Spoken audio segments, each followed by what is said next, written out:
The night wrapped Harlem in smoke and low light, the kind that blurred faces and softened edges.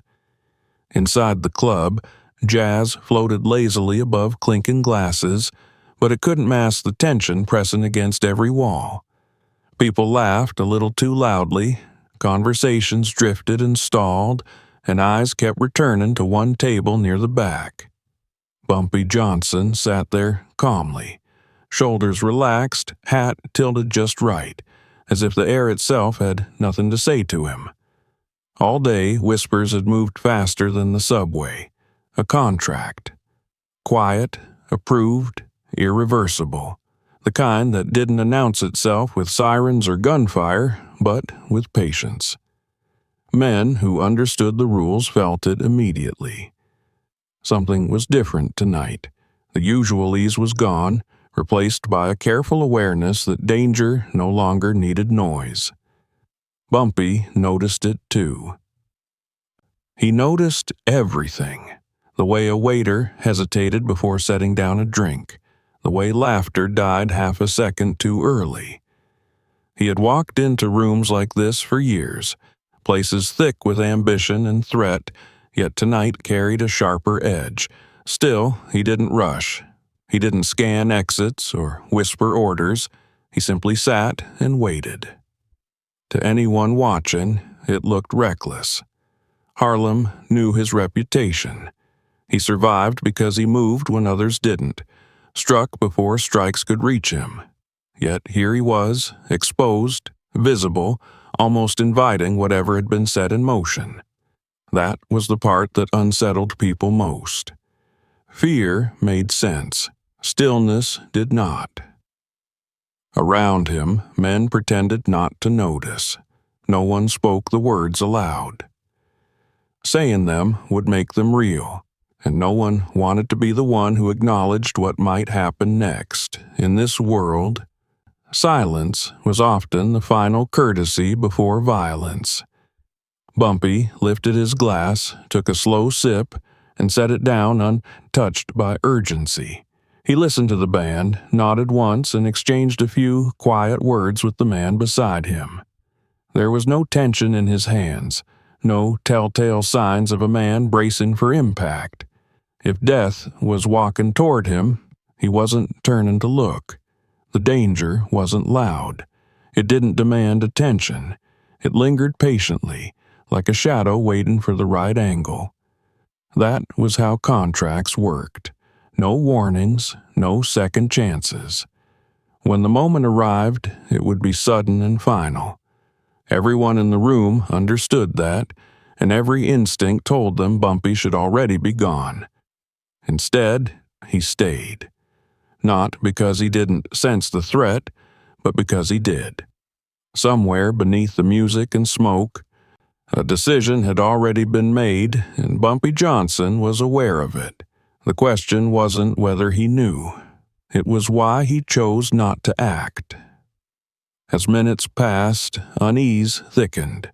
A door opened, then closed. A chair scraped softly across the floor.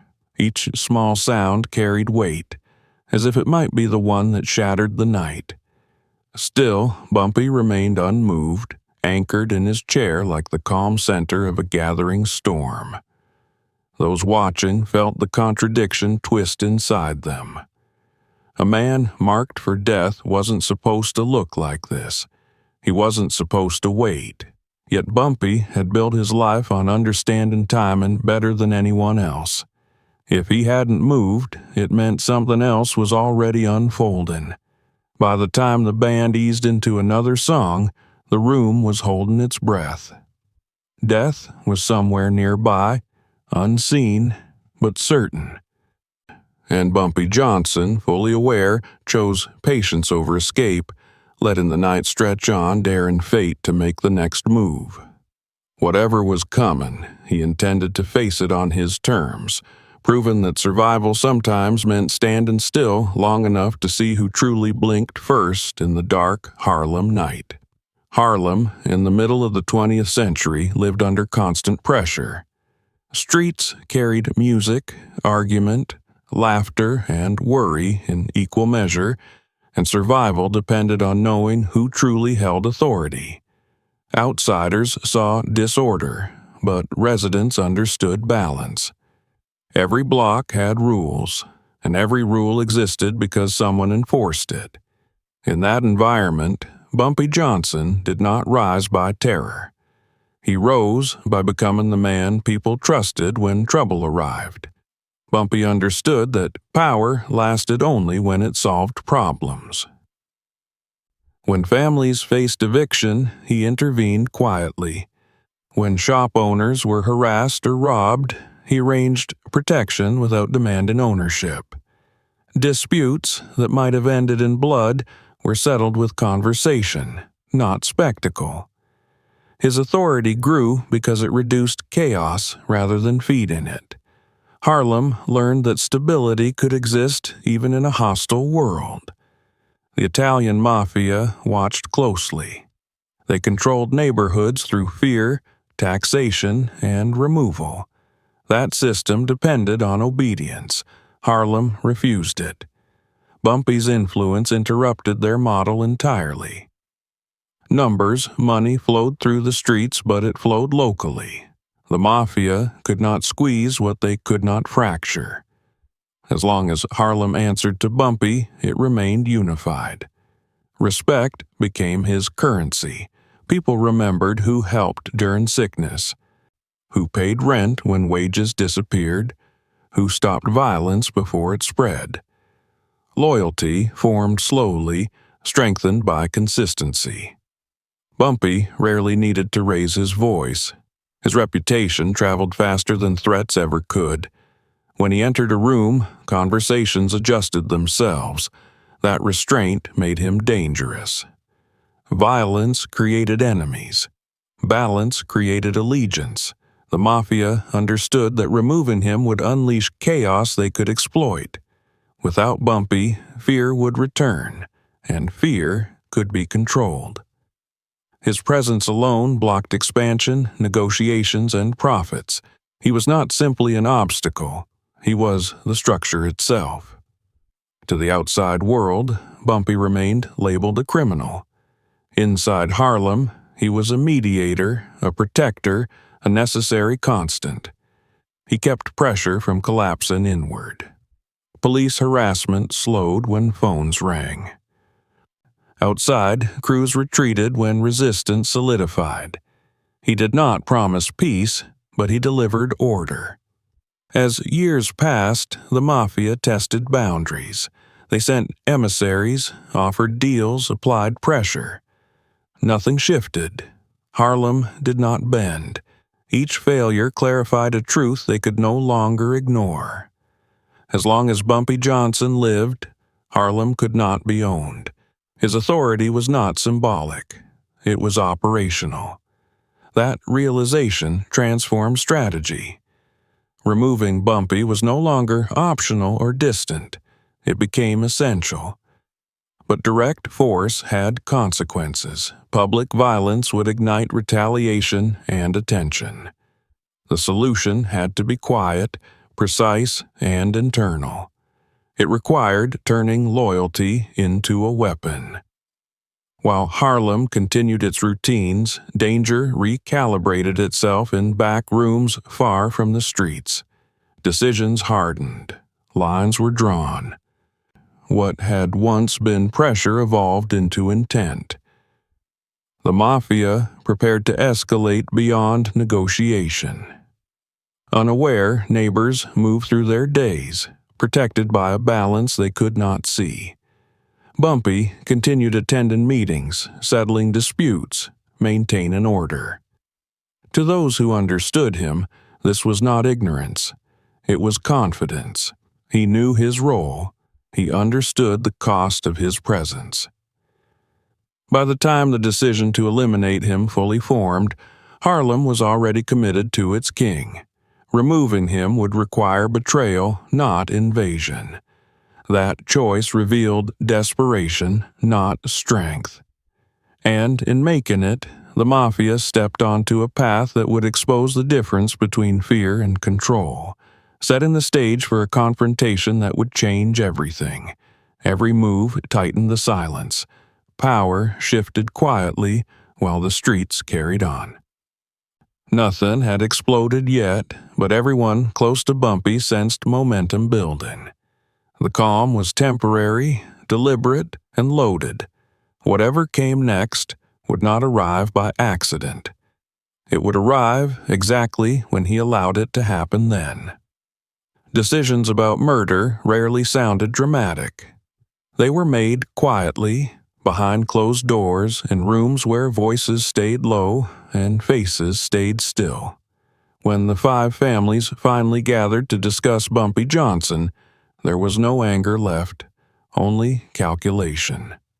Force had failed. Every attempt to scare him out of Harlem had hardened resistance instead. Bribes dissolved before they reached him. Political pressure bent everywhere except where it mattered. The conclusion arrived slowly, then all at once. As long as Bumpy lived, nothing changed. Men around the table understood what that meant. Removing him was no longer strategy, it was necessity. But killing Bumpy openly would ignite retaliation they could not control. Harlem would erupt and attention would follow. The solution had to be silent, invisible, something that ended the problem without announcing itself. That was when betrayal entered the room. Every organization knew the same truth. The strongest walls always cracked from the inside.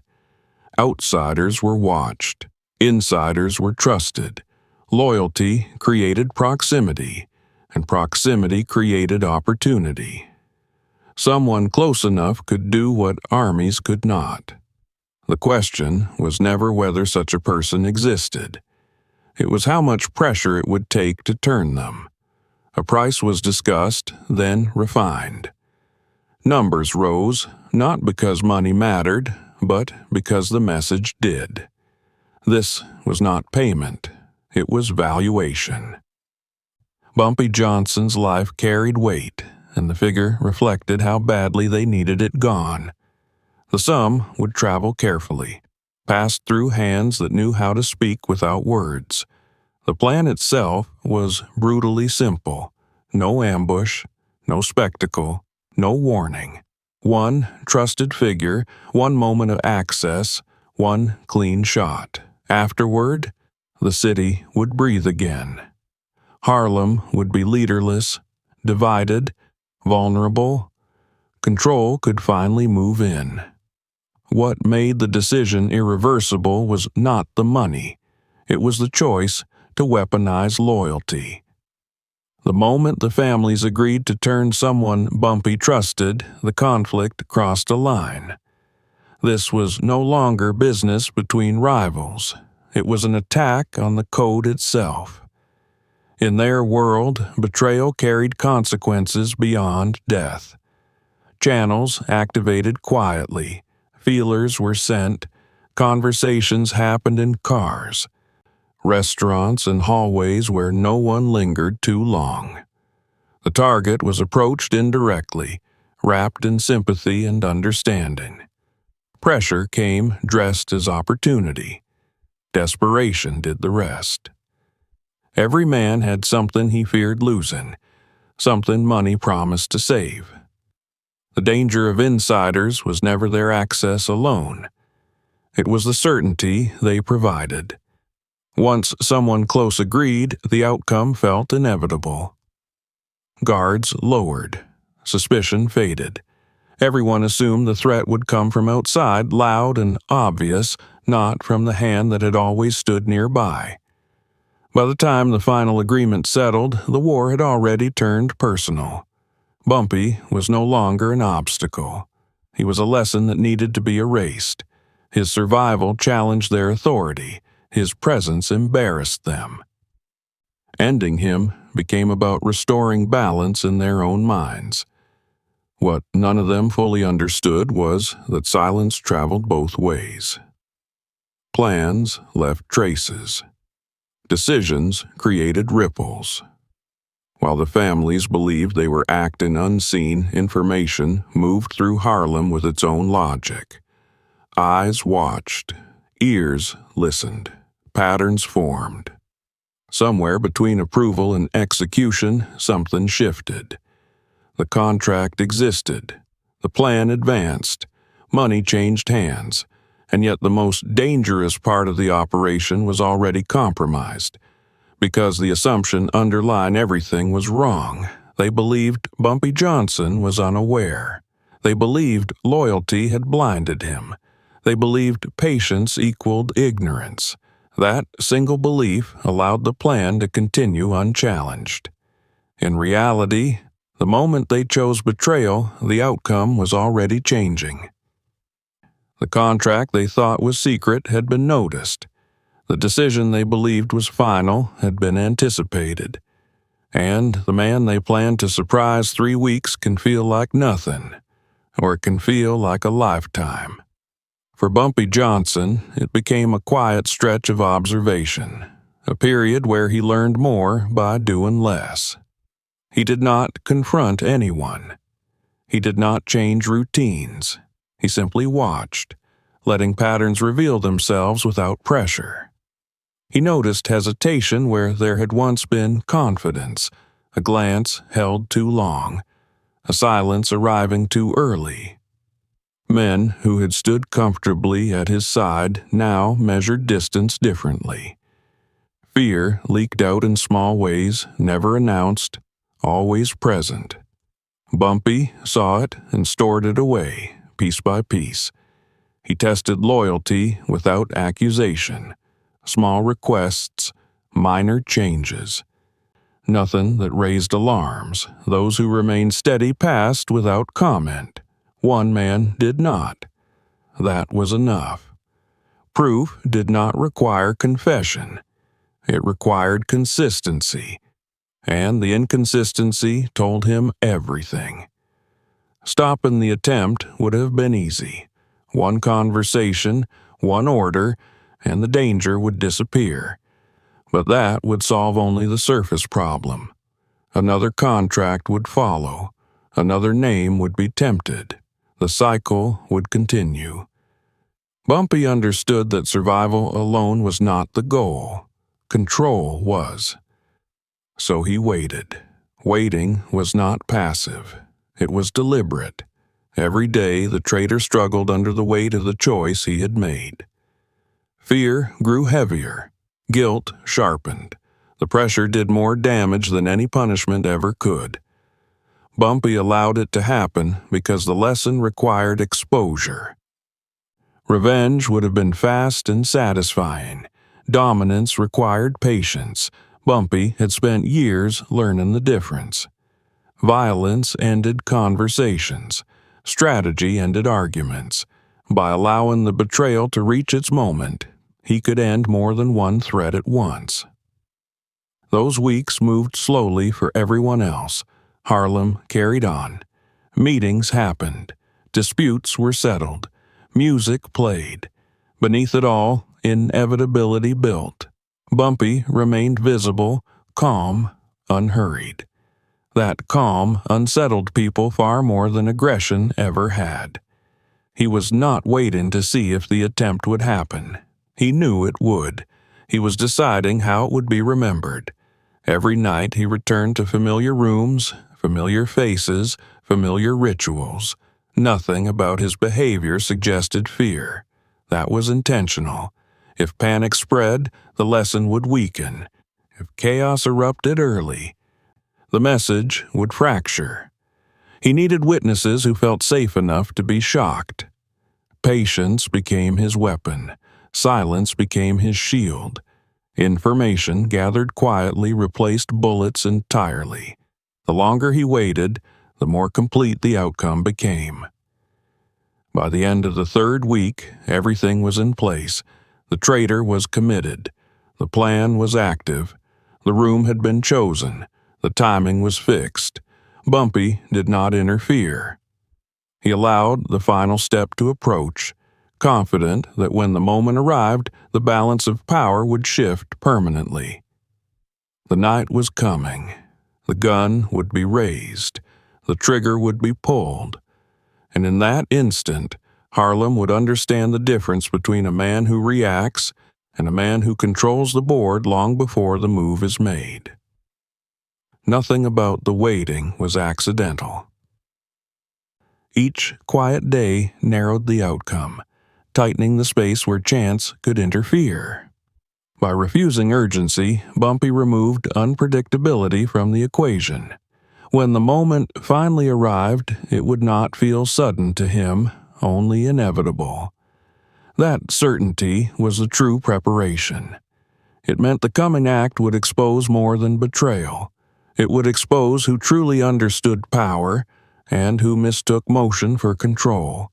The city would witness patience defeating panic and silence overwhelming noise, without fully grasping how carefully the outcome had been designed weeks earlier.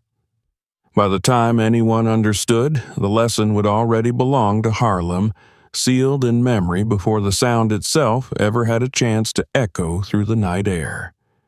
The room was crowded enough that bodies brushed when people shifted, yet no one moved. Jazz drifted from the stage, a horn bending notes that felt too slow for the tension hanging in the air. Bumpy Johnson sat with his back to the room, hat set beside his glass, posture loose, unguarded. To anyone watching, he looked unaware. To those who understood him, he looked ready. A figure rose behind him, close enough to smell the smoke and cologne on Bumpy's jacket. The gun came up smoothly, practiced, hidden until the last possible second. No one shouted. No one reached for cover. Time narrowed to a single motion as the trigger was pulled. The sound that followed was not an explosion. It was a small, hollow click. Metal met emptiness. The band stopped mid-note, breath trapped in brass. Conversations vanished. Even the glasses seemed to stop clinking. Silence spread faster than fear, thick and absolute. In that silence, everyone understood something had gone wrong, not with timing, not with courage, with certainty. The moment that was supposed to end a life had exposed something far more unsettling. Bumpy Johnson had not been surprised. He took a slow sip from his glass, as if the click had been nothing more than a misplaced note in the music. Then he set it down gently and turned in his chair. His face was calm, almost patient, eyes settling on the man holding the useless gun. There was no anger there, no panic, only recognition. 5 words left his mouth, quiet enough to force the room to lean closer. They carried no threat, yet they landed heavier than any gunshot could have. In that instant, power shifted completely. The man with the gun understood it first. Then everyone else followed. The weapon slipped from trembling fingers and hit the floor with a sound that finally broke the spell. Breath rushed back into the room. Chairs scraped. Hearts pounded. The threat was gone, not because it failed, but because it had been neutralized long before it arrived. People realized the same truth at the same time. The danger had never belonged to the gun.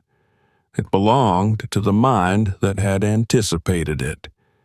Bumpy had been ahead of this moment, waiting for it, shaping it, allowing it to reveal itself. Silence became terrifying because it carried meaning. No shots fired meant no chaos to hide behind. No violence meant no confusion. Every witness was fully present, forced to absorb what they had seen. A king had allowed a challenge to reach its final step and then removed it without effort. The room did not erupt. It settled. Fear shifted direction. Loyalty recalibrated itself instantly. Those who had doubted felt exposed. Those who had known felt vindicated. The click echoed far beyond the walls, louder in memory than any gunshot could have been. Nothing else needed to happen. The lesson was complete. The attempt had failed in the most public way possible, and survival had been redefined. As the band slowly lifted their instruments again, the night resumed, but it no longer belonged to chance. It belonged to certainty, and everyone present knew they had just witnessed a line being redrawn, one that would not be crossed again. Faces around the room carried the same realization, dawning and irreversible. The rules had changed without negotiation. Authority no longer belonged to whoever moved first, but to whoever understood last moves before they happened. Men who survived by instinct now questioned it. Men who believed in force reconsidered its limits. The click did not end a life, but it ended arguments. It announced a hierarchy written in foresight, not gunfire. That truth settled deep and would travel far beyond Harlem that night onward. Death was expected. Everyone in the room felt it lingering, the natural conclusion to betrayal. That was the rule they had grown up with. You crossed the line, you paid with your life. But Bumpy Johnson did something far more unsettling. He let the man live. The traitor stood exposed, knees weak, face drained of color, understanding in full what had just happened. The gun had failed, but mercy had not. Bumpy's eyes never left him. There was no shouting, no grand speech, just calm, deliberate words that stripped away any remaining dignity. He made it clear that the punishment was not violence. Violence would have ended the story too quickly. Instead, the sentence was survival without belonging. The man would walk out alive, but he would walk out alone. No protection, no reputation, no place to stand. In that world, reputation was oxygen. Without it, a man suffocated slowly. Bumpy understood this better than anyone. By sparing the traitor publicly, he ensured that every witness would carry the truth forward. No one would work with him. No one would trust him. Doors would close quietly and permanently. Shame replaced execution. The man was not dragged out or beaten. He was dismissed. That dismissal cut deeper than any wound. He was allowed to feel the full weight of his choice, to live with the knowledge that he had sold loyalty for nothing. Bumpy spoke about loyalty not as an abstract idea but as a currency more valuable than money. He reminded the room that trust could not be bought and fear could not sustain power. Those words were not delivered as a threat. They were delivered as fact. The lesson landed instantly. Everyone understood why survival had become the punishment. Death would have made the traitor a cautionary tale. Mercy turned him into a warning that walked. Every man present knew what exile meant. It meant vulnerability in a world that preyed on the isolated. The room absorbed the shift. Violence had been replaced with something colder and more final. The code had been enforced without blood, and that restraint commanded more respect than brutality ever could. Bumpy had demonstrated that authority did not need to be loud to be absolute. As the traitor was allowed to leave, eyes followed him not with pity, but with understanding. His fate was sealed not by force, but by consensus. No one would speak his name again. No one would offer shelter. His existence would fade into caution. This mercy did not soften Bumpy's image. It sharpened it. Those watching recognized the discipline required to spare a life when killing would have been easier. They saw a leader who valued order over impulse, consequence over revenge. The impact reached beyond the room. Stories would travel, not of a failed assassination, but of a judgment that rewrote expectations. Killing ended problems. Mercy multiplied consequences. That understanding did not stop at Harlem's borders. It moved outward, carried by men who recognized its implications.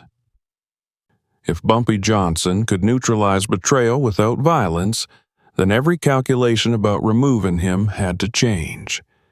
The moment marked a turning point. Power had been redefined again, this time not through anticipation but through restraint. Bumpy had shown that the harshest punishment was not death, but erasure. And everyone who witnessed it understood they had just learned a rule that would govern the streets long after the night ended. That knowledge settled quietly, altering decisions before they were voiced, steering conflicts away from impulse. Men would remember this night when weighing loyalty against temptation. The memory of mercy would restrain hands more effectively than fear ever had, reshaping how power was measured. Long after, this lesson endured, whispered in Harlem whenever choices demanded courage and patience. By morning, the story had moved faster than bullets ever could. Men who had not slept leaned over tables, voices low, faces tight. Phones rang in places most people never knew existed. The message was simple and unsettling. An assassination had failed, not because of bad luck, but because it had been anticipated. Emergency meetings were called before breakfast. Representatives of the 5 families gathered in familiar rooms, smoke hanging heavy, tempers restrained. Retaliation was the first instinct. It always was. A challenge unanswered invited weakness. But this time, the discussion stalled in an unfamiliar place: doubt. They reviewed what had happened carefully. The betrayal had been exposed without blood. The traitor had walked away alive yet destroyed. No chaos followed. No retaliation erupted from Harlem. Instead, order tightened. That alone troubled them. Violence usually created openings. This had closed them. Killing Bumpy Johnson had always been framed as inevitable, necessary. Now it looked expensive in ways money could not fix. If he could see an insider coming weeks ahead, what else did he already know? If he could turn an assassination into a warning, what would retaliation achieve? The calculus shifted. Any move against him would invite consequences no one could fully predict. Not street wars, not headlines. Something quieter and far more damaging. Influence lost. Deals disrupted. Loyalty rerouted. For the first time, violence stopped being the safest option. It became the most dangerous one. One by one, voices in the room changed tone. Aggression gave way to assessment. Pride bowed to survival.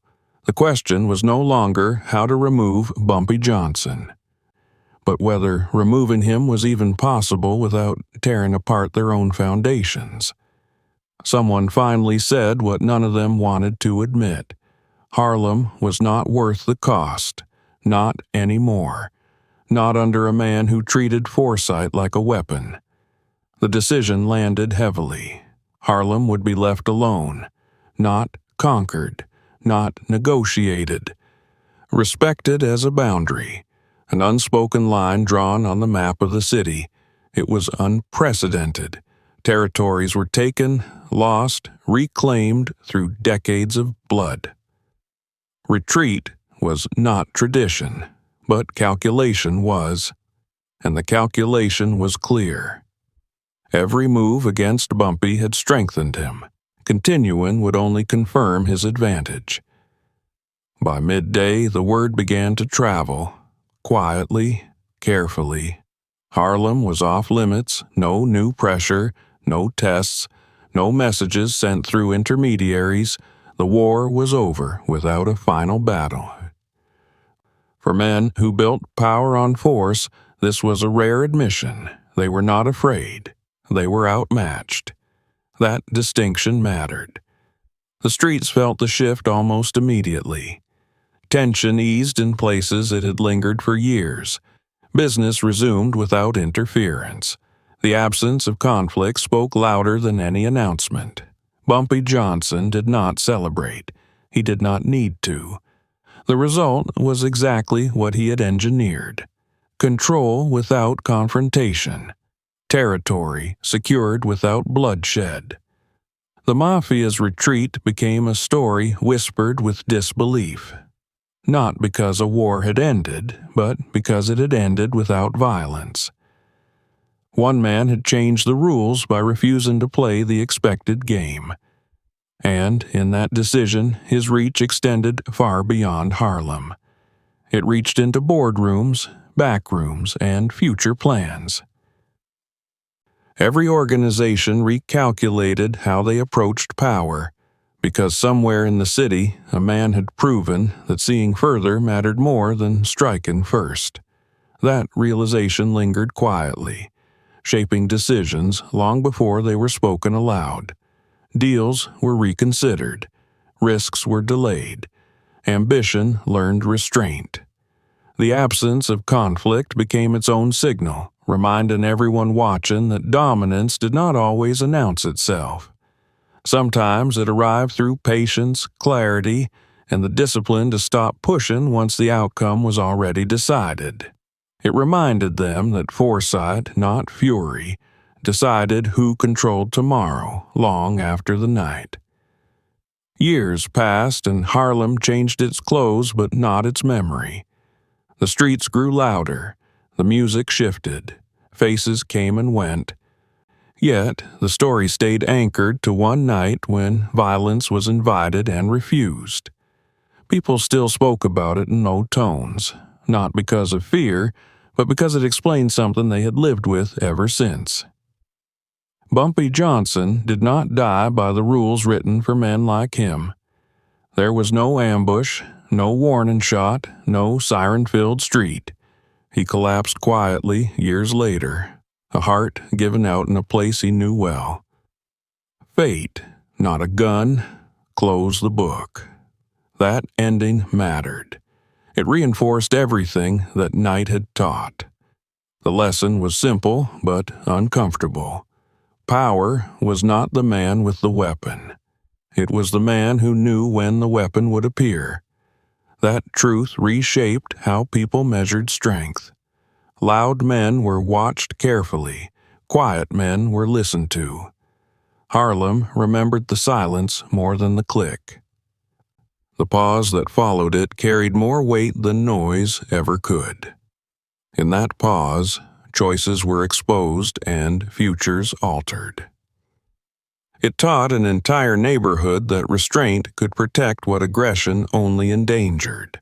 Stories traveled outward, carried by those who understood the implications. They spoke about intelligence outlasting violence, about patience turning threats into liabilities. The message was not romantic. It was practical. Survival favored those who planned, not those who rushed. Men who came up later learned the rule without needing the details. Never confuse stillness with weakness. Never assume the absence of reaction means ignorance. The smartest move might already be finished before you make yours. Bumpy became something larger than his name. He became a reference point. When disputes were settled without blood, his shadow was there. When someone chose silence over spectacle, his influence lingered. The myth did not grow from gunfire, but from control. That was why the story endured. It offered something rare in a world obsessed with force. It suggested that dignity could be defended without destruction, that leadership could mean protecting others from chaos rather than creating it. Years later, elders would mention that night as a reminder. They spoke of a man who won a war by waiting, of a click that carried further than bullets, of how one moment of foresight spared countless others from violence. The city moved on, but the lesson stayed close. Power did not belong to whoever struck hardest. It belonged to whoever understood consequence. That understanding saved lives, preserved neighborhoods, and prevented wars that never made headlines. In the end, Bumpy Johnson's legacy was not written in bodies. It was written in restraint, in the discipline to let silence speak, and the wisdom to know that the most dangerous sound is not the gunshot everyone hears, but the quiet moment when everyone realizes they are already too late. That understanding became a kind of inheritance, passed quietly from one generation to the next. It shaped decisions before arguments formed and cooled tempers before violence sparked. Men remembered that the night did not belong to chaos but to clarity. They remembered how restraint held the room together while force would have torn it apart. The click lived on as a marker, separating impulse from intention. It reminded anyone listening that history does not always turn on explosions. Sometimes it turns on pause. Sometimes it turns on a man willing to wait. And sometimes the loudest legacy is left by someone who knew exactly when to say nothing at all. Long after names faded and streets changed again, that lesson remained, guiding choices and shadows, proving that foresight, once demonstrated, never truly disappears. It simply waits for the next moment to be tested by those watching closely.